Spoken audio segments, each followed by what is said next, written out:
Assalamualaikum warahmatullahi wabarakatuh. Alhamdulillahirabbil alamin. Wassalatu wassalamu ala nabiyyina Muhammadin wa ala alihi wa ashabihi wa man tabi'ahum bi ihsanin ila yaumiddin. Alhamdulillah, segala puji bagi Allah Subhanahu wa taala di mana Dia telah memberikan kepada kita semuanya nikmat yang begitu banyak. Dan di antara kenikmatan yang telah Allah Subhanahu wa taala berikan kepada kita, yaitu berupa nikmat iman, nikmat Islam, nikmat sehat, dan nikmat kita bisa kembali menghadiri majelis ta'lim di salah satu rumah-rumah Allah Subhanahu wa taala yang kita cintai ini. Salawat beserta salam semoga senantiasa tercurah limpahkan kepada Nabi kita, Nabi Muhammad sallallahu alaihi wasallam, Nabi yang sangat kita cintai, Nabi yang kita berharap atas izin Allah Subhanahu wa taala semoga kelak kita juga bisa mendapatkan syafaat dari beliau. Amin ya rabbal alamin. Jamaah sekalian rahimani wa rahimakumullah. Insyaallah pada kesempatan yang berbahagia kali ini kita akan melanjutkan pembahasan tentang permasalahan fikih, ya. Tentang permasalahan fikih. Di pertemuan yang awal dulu, ya, panjenengan masih ingat mboten? Kita pernah membahas tentang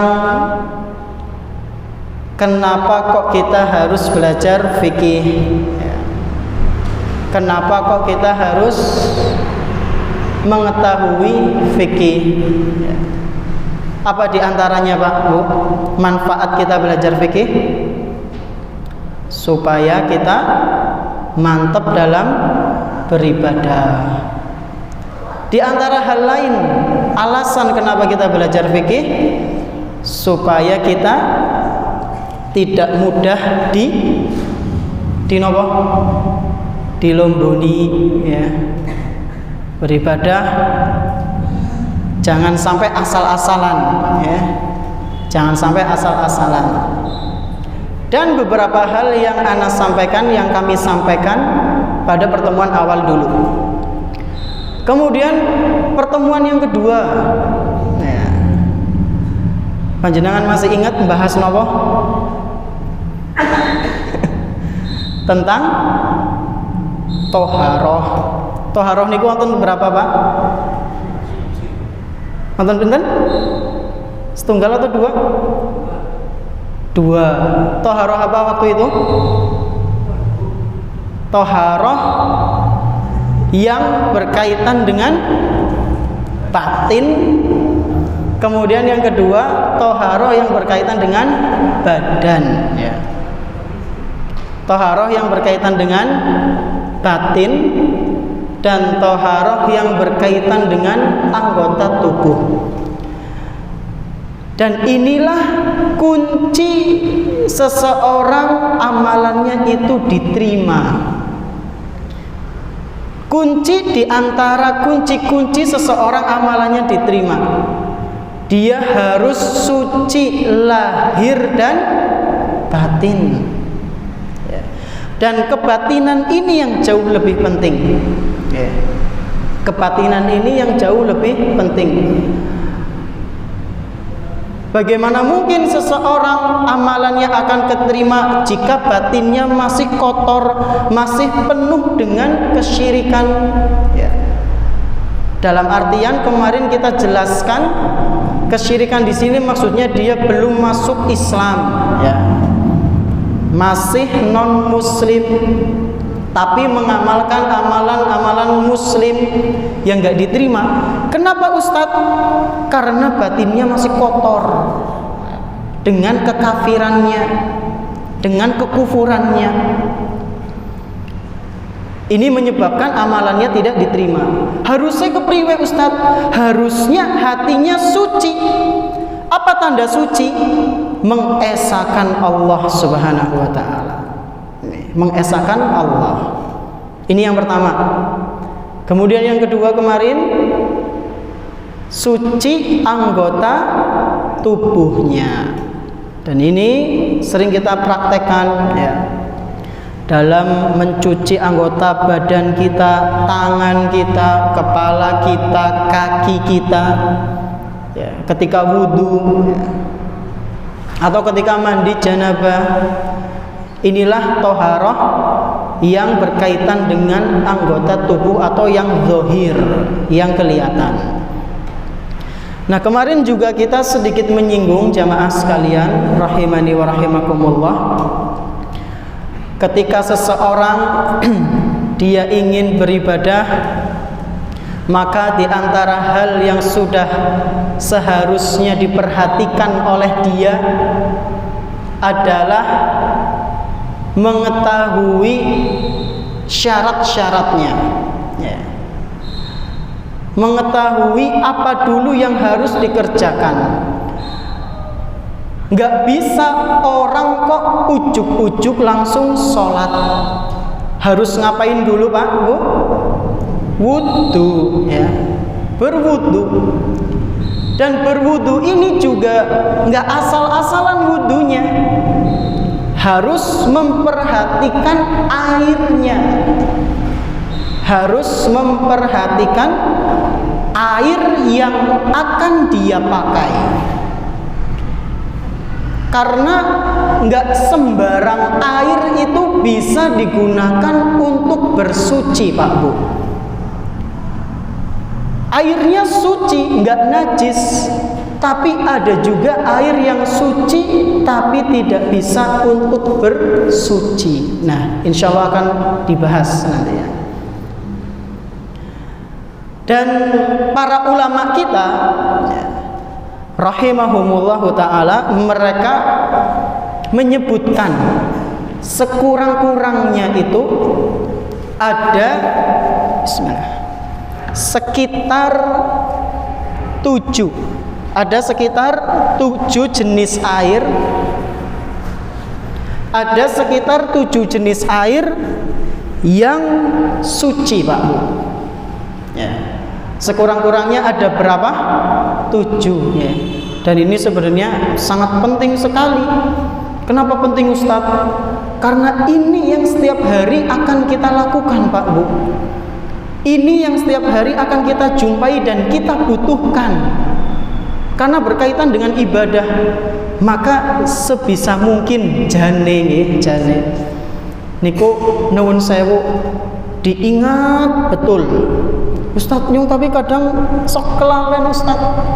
Ini dicatat ya, dicatat. Kata para ulama, al-ilmu soidun. Ilmu itu bagaikan hewan buruan. Wal kitabatu qayyidun.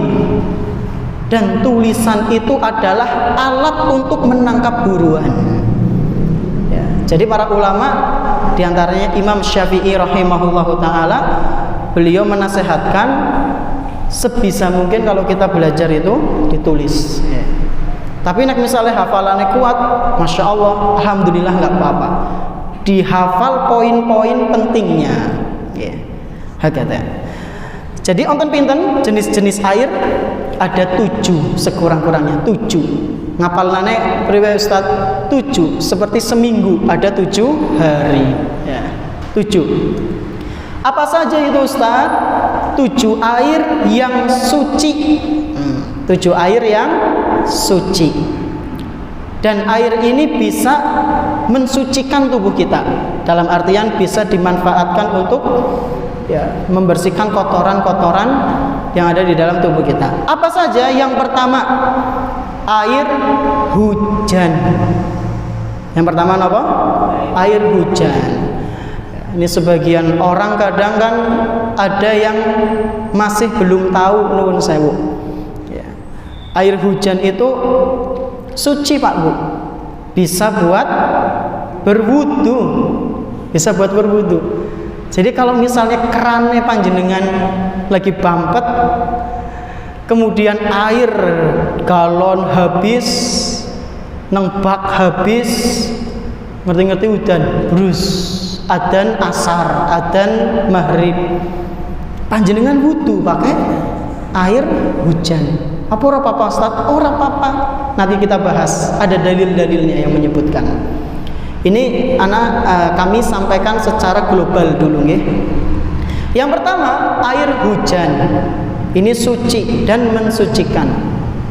Yang kedua apa Ustaz? Yang kedua air laut. Nah, air laut itu suci, ya, nggak najis. Yang ketiga apa Ustaz? Air sungai, ya, air sungai itu suci. Ustaz, tapi sungai nanggone nyong banyune ijo ijo coklat ireng, ke bisa mensucikan Ustaz? Ya. Nanti ada kriterianya Pak. Jadi air itu memiliki 3 sifat yang boleh digunakan untuk bersuci. Jangan sampai airnya itu berubah warna, berarti masih air yang begini, bening. Yang kedua, tidak berasa, airnya itu masih tawar, masih hambar. Yang ketiga, airnya enggak bau. Kalau ada air memiliki sifat itu, tidak berubah warna, tidak napa malih berasa dan bau, panjenengan boleh menggunakannya untuk bersuci. Berarti kalau kali misalnya kok mambu, ya, nuwun sewu ana mambu batang, endoge, mambu pampers, ini berarti jangan digunakan untuk berwudu, bersuci. Tapi kalau sungainya jernih, sejernih ini, Masya Allah, mengalir, diperbolehkan, ya, diperbolehkan. Nanti ada pembahasan rincinya insya Allah. Ini yang keberapa? 3. Yang keempat, air sumur. Air sumur, ya. Nah, yang kelima, sumber mata air. Ya. Jadi ada ulama yang membedakan air sumur dan sumber mata air. Ya. Insya Allah ada pembahasan kenapa bedanya. Di antara kenapa sebagian dari mereka membedakan, karena sumur itu identik dengan galian, ya, lalu memancarkan air di situ.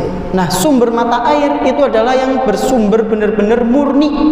Biasanya tengpundi gunung, ya, biasanya. Terus tengpundi malih biasanya gunung tok ya. Jadi ada yang membedakan seperti itu, ya. Wallahu a'lam bishawab. Ini yang kelima tadi sumber mata air, yang keempat air sumur.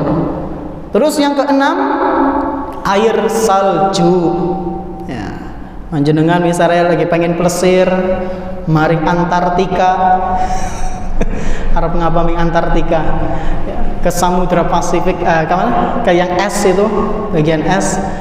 Di sana, ya pengen healing Ustaz, pengen jalan-jalan loh, masih mingana-ngana. Terus setekan-kana bingung, kis mlebu maghrib apa hurung ya? Karena waktunya itu sulit untuk menentukan di sana. Ada banyak salju, ada banyak es, maka itu boleh digunakan, ya, boleh digunakan. Dan yang terakhir adalah air es. Yang terakhir adalah air es yang jernih, air es yang jernih. Insya Allah ada pembahasannya lebih rinci jamaah sekalian. Untuk kesempatan yang berbahagia kali ini kita bahasnya pelan-pelan, ya. Kita bahasnya nggak langsung abrek 7 itu dibahas, enggak. Kita pelan-pelan bahasnya. Yang akan kita bahas adalah air hujan dan air laut, ya. Air hujan dan air laut, urutan air hujan dan air laut. Yang pertama air hujan. Apa dalilnya Ustadz? Air hujan itu boleh digunakan untuk bersuci, ya. Jadi pada asalnya itu jamaah sekalian rahimani wa rahimakumullah, kita itu diperbolehkan bersuci dengan sumber mata air yang keluar dari mata air bumi dan air yang turun dari langit. Itu para ulama berpendapat seperti itu. Pada asalnya, selama air itu masih jernih, masih memiliki 3 sifat tadi, apa saja? Bening, tidak berubah warna, tidak bau, dan tidak berasa. Selama sumber mata air, selama air hujan itu masih memiliki 3 sifat itu, maka diperbolehkan. Dan dalil yang menunjukkan hal tersebut, air hujan itu boleh digunakan untuk bersuci, adalah firman Allah Subhanahu wa taala dalam Al-Qur'an surat Al-Anfal ayat ke-11.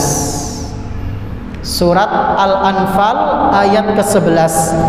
Di situ Allah Subhanahu wa taala berfirman, "Wa yunazzilu 'alaikum minas samaa'i ma'an." Dan dialah Allah Subhanahu wa taala yang telah menurunkan air untuk kalian dari langit. Allah yang telah menurunkan air dari langit untuk kalian. Biar apa?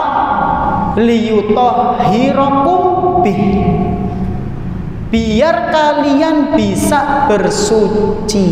Nah, ini kata Allah Subhanahu wa taala. Al-Qur'an surat Al-Anfal ayat 11.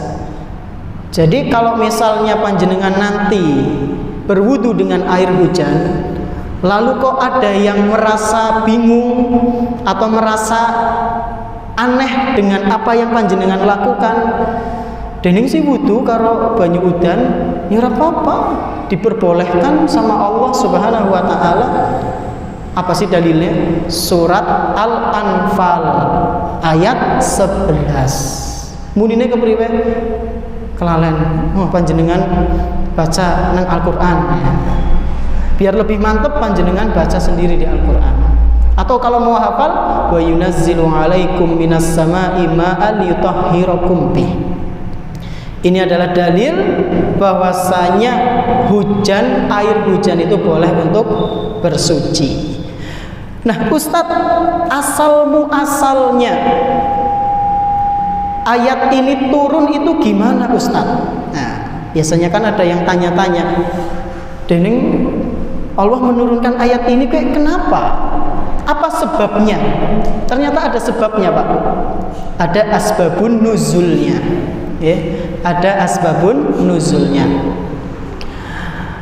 Asal muasalnya ini adalah ayat yang turun ketika kaum muslimin sedang mengikuti apa? Perang Badar. Ya, ketika kaum muslimin sedang mengikuti perang Badar.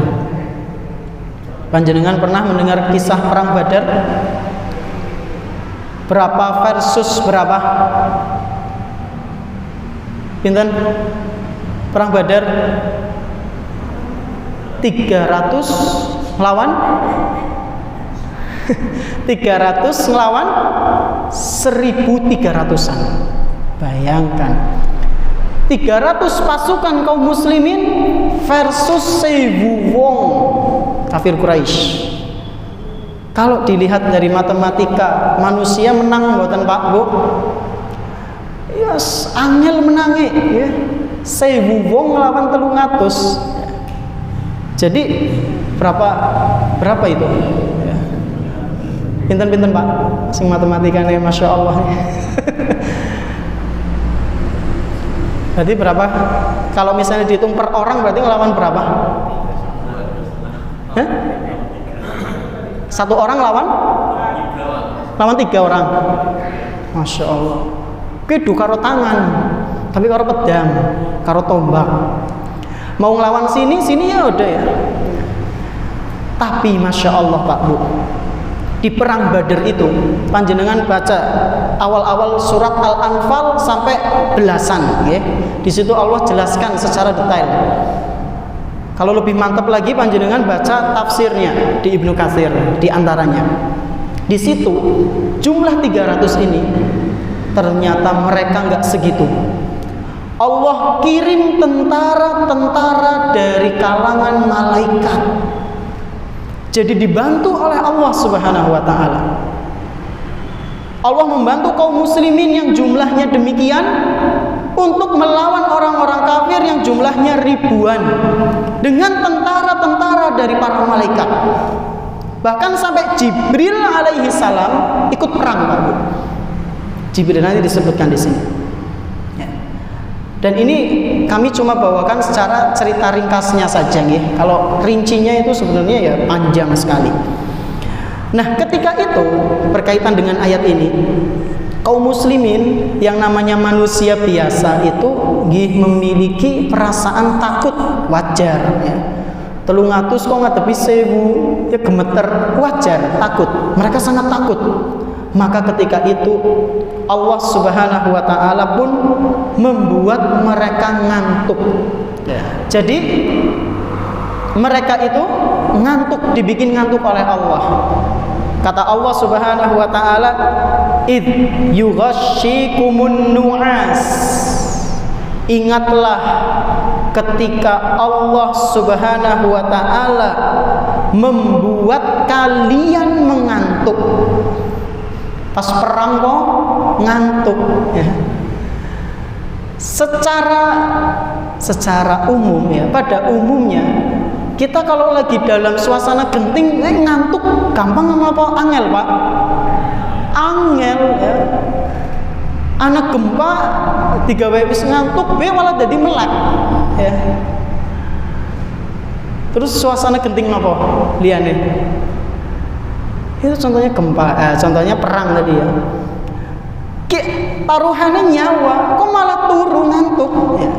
Atau misalnya nanti mau perang kok malah ngantuk. Ini sulit ya. Pada umumnya sulit kita menghadirkan mending turu baya-baya, itu sulit, udah pikirannya udah kacau. Tapi ternyata Allah membuat mereka ngantuk. Kenapa? Amanatan minhu. Ini adalah sebagai bentuk tujuan agar mereka itu tenang hatinya. Jadi ngantuk itu membuat hati tenang, Masya Allah. Tapi nuwun sewu, nggih melihat tempat ya. Karena nggak setiap ngantuk itu adalah kebaikan, hanya di momen-momen tertentu. Jere sapa Ustaz? Jere sahabat Nabi yang bernama Abdullah bin Mas'ud radhiyallahu anhu. Ya. Abdullah bin Mas'ud radhiyallahu anhu pernah mengatakan, Pak Bu, an-nu'asu fil qitali amanatun minallah. Rasa ngantuk dalam peperangan itu adalah sebuah kenikmatan yang luar biasa dari Allah. Ya. Rasa ngantuk dalam peperangan itu adalah sebuah kenikmatan dari Allah. Lalu beliau melanjutkan perkataannya, wa fis sholati minasyaiton. Kata Ibnu Mas'ud radhiyallahu anhu, adapun ngantuk ketika sholat itu adalah dari setan. Na'udzubillahi min dzalik. Nah, ketika itu ya sudah, singkat cerita, akhirnya para sahabat pun tertidur di tenda-tenda mereka. Dan saat itu yang nggak tidur cuma 2. Sinten? Rasul Sallallahu Alaihi Wasallam dan Abu Bakar. Abu Bakar ini Masya Allah Pak Bu, sangat setia sekali menemani Nabi Muhammad Sallallahu Alaihi Wasallam. Nabi nggak tidur, beliau ikut nggak tidur, ya. Menemani Nabi Sallallahu Alaihi Wasallam. Apa yang mereka lakukan, Ustaz? Mereka berdua berdoa terus kepada Allah Subhanahu Wa Taala. Ini kriteria pemimpin yang luar biasa, Pak Bu. Mengepentingkan masalah umum daripada pribadi. Ya. Kalau misalnya Rasul memikirkan memerintahkan sahabatnya digugai, tangi, salat malam yuk, berdoa. Bisa enggak? Bisa, sangat bisa, dan sahabat pasti akan sami'na wa ta'na ketika Rasul memerintahkan seperti itu. Tapi apa yang dilakukan oleh Rasul? Udah biarin mereka istirahat. Ya, mereka capek, mereka takut.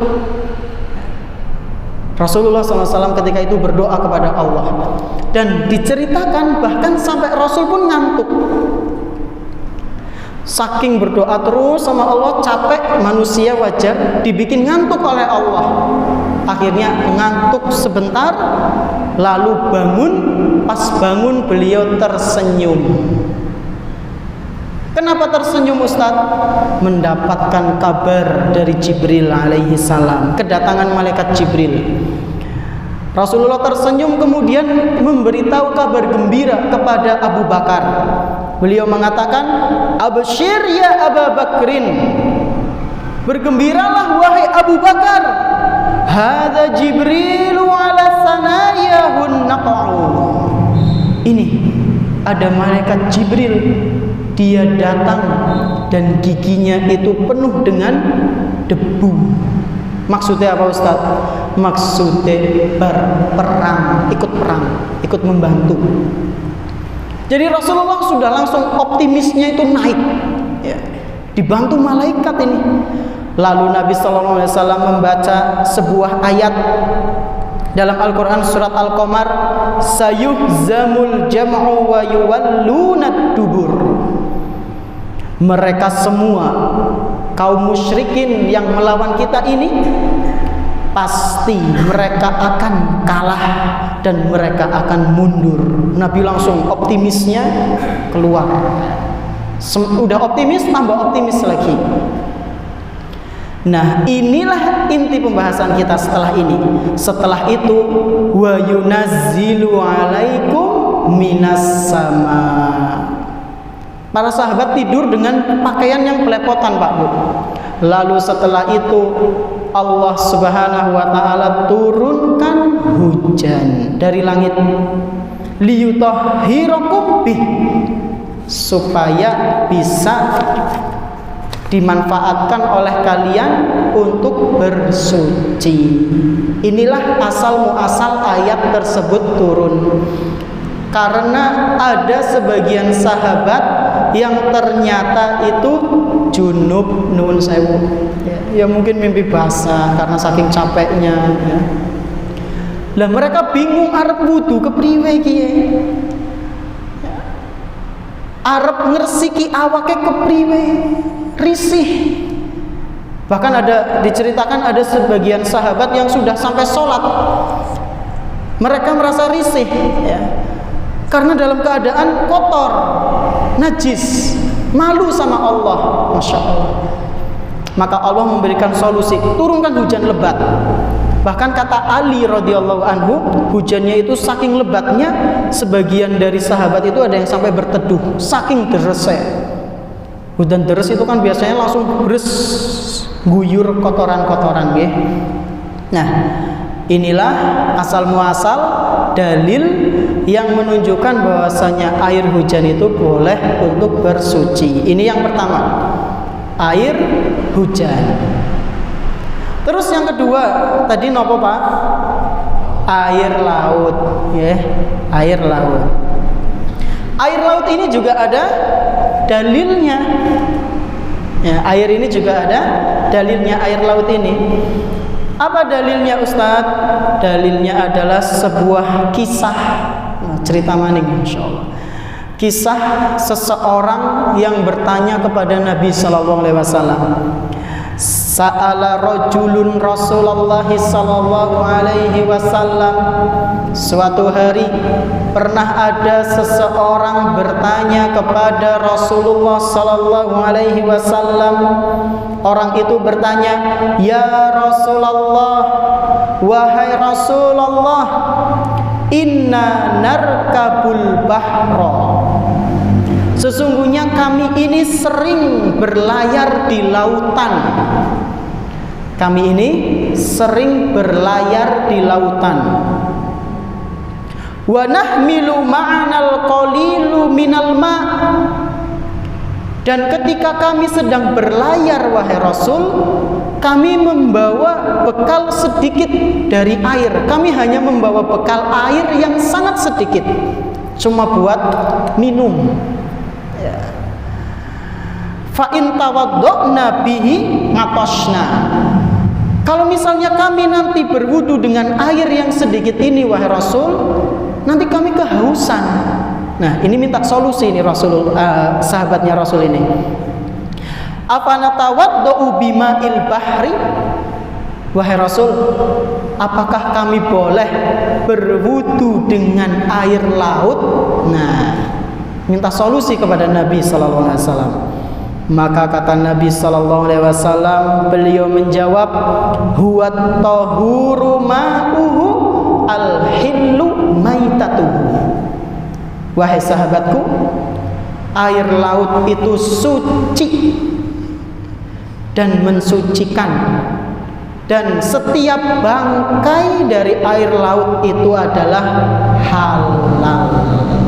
Wal hillu maitatuhu. Mait, bangkai air laut itu halal dikonsumsi.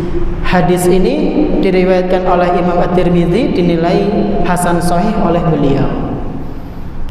Jadi air laut itu suci dan mensucikan, dan bangkai yang ada di laut itu halal. Halal Ustaz, bangkai ikan halal. Ya. Penjelasannya apa Ustaz? Penjelasannya dalam Al-Quran. Surat apa Ustaz? Surat Al-Ma'idah ayat ke-96. Ya. Jadi tadi di hadis yang kita baca tadi, jamaah sekalian rahimani wa rahimakumullah, bisa kita simpulkan air laut itu suci dan mensucikan. Adapun bangkai lautnya juga sama saja boleh untuk dikonsumsi. Timbul pertanyaan mboten sama panjenengan mengenai air laut ini, boleh untuk bersuci? Timbul pertanyaan mboten? Nah, Masya Allah, air laut napa rasanya? Asin. Tadi yang pertama kita bahasan apa? Nah, sifat air yang bisa untuk bersuci itu tidak berubah, tidak berasa, tidak bau. Nah, ki priwe Ustaz? Deneng sih isuk delek, sore tempe. Gak konsisten ya. Air laut kan asin, dengan oli. Ini ada pengecualian ya. Ada pengecualian. Apa pengecualiannya Ustaz? Jika Rasulullah Sallallahu Alaihi Wasallam merekomendasikan, maka itu diperbolehkan. Inilah yang namanya takrir dalam istilah hadis. Pengertian sunnah, pengertian hadis itu adalah diantaranya nggak cuma ucapan qaulun, nggak cuma amalun, perbuatannya Nabi, tapi juga ada yang namanya takrirun, penetapan dari Nabi ya. Seperti kisahnya Bilal bin Rabah radhiyallahu anhu. Beliau pernah berwudu, kemudian setelah wudu beliau baca doa. Setelah baca doa beliau selalu sholat 2 rakaat. Beliau melakukan amalan itu. Nah, suatu hari Nabi SAW mendengar langkah kakinya Bilal di surga. Nabi SAW bingung, nggak tahu ini amalan apa ini. Belum pernah Nabi ajarkan ke Bilal.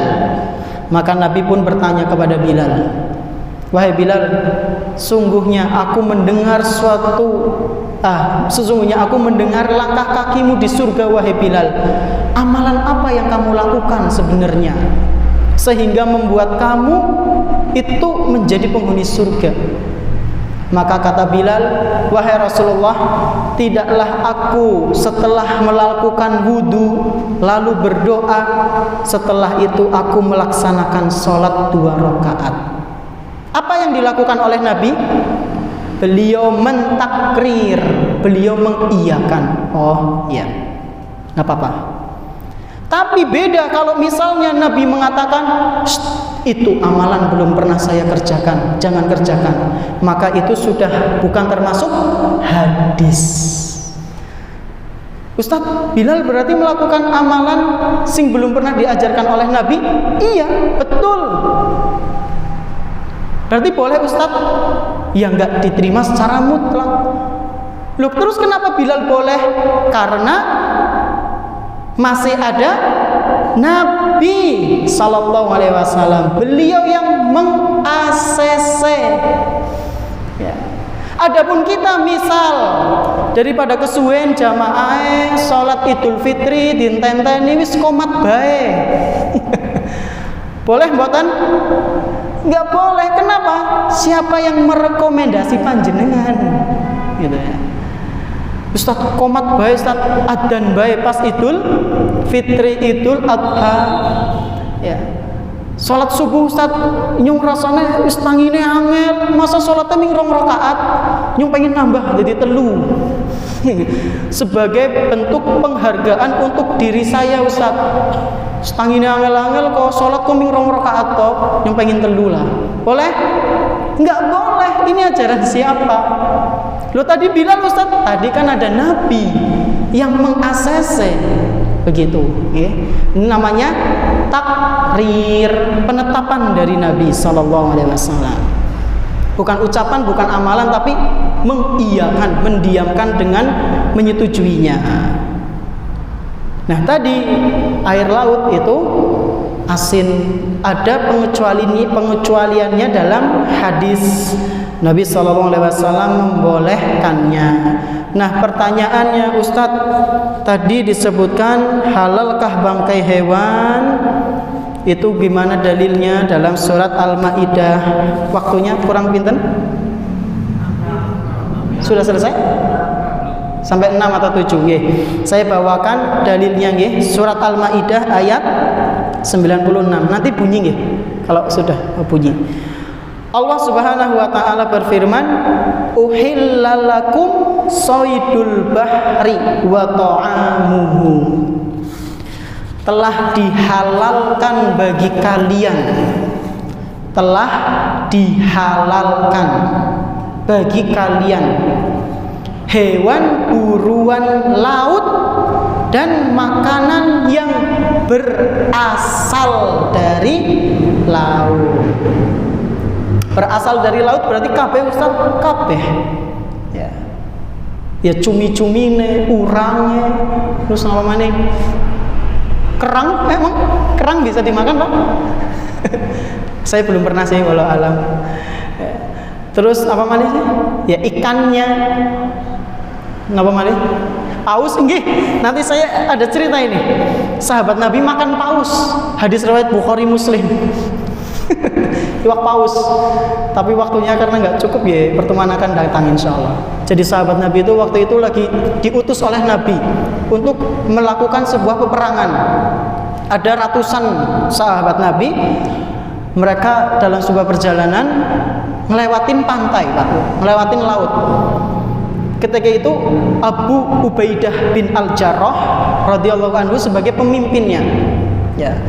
Karena di antara sunnahnya ketika safar itu harus ada pemimpinnya supaya menentukan apa yang harus dilakukan. Ya. Nah, ketika itu pemimpinnya adalah Abu Ubaidah bin Al-Jarrah. Ketika dalam perjalanan ngelewatin laut, mereka lihat ada sebuah gundukan yang sangat besar. Pas diparak-parak-paraki, jebulin apa? Paus. Ikan paus al-anbar. Mereka menjulukinya adalah ikan paus al-anbar pakai ain. Ya. Apa yang mereka lakukan? Dimakan untuk bekal 1 bulan. Paus. Bahkan diceritakan di Sahih Bukhari Muslim, hadis sahih, sampai sahabat itu ada yang bisa masuk ke matanya. Berarti apa ge? Megalodon apa ya? Panjenengan ngertos megalodon apa meg ya? yang lebih besar dari paus. Itu diceritakan sampai sahabat masuk ke matanya. Ngapa Ustadz? Ngambil minyak. Ya, ngambil minyak yang ada di situ. Ya, ini kisahnya luar biasa. Nah, ketika mereka pulang, kemudian mereka ketemu Rasul menceritakan. Nah, di hadis ini ada takrir lagi. Rasulullah kemudian mengiyakan dan Rasul minta daging paus tersebut. Berarti boleh. Dalil yang menunjukkan bahwasanya bangkai ikan itu boleh. Permasalahannya Ustadz, kadang anak kewan sing neng darat, kadang anak sing neng laut. Kayak apa? Buaya, nah, siapa lagi? Katak, anjing laut, babi laut, apa lagi? Kuda laut, pokoknya hewan dikasih laut. Semut laut emang enak. Terus apa lagi? Nah, gimana Ustadz? Apakah boleh juga lagi jalan-jalan ning pantai ngerti-ngerti nemu anjing laut disate apa kepriye Ustadz? Ini kalau masalah ini para ulama berbeda pendapat. Ya. Ada yang membolehkan, ada yang enggak. Panjenengan kalau jijik mending ya enggak usah, enggak apa-apa.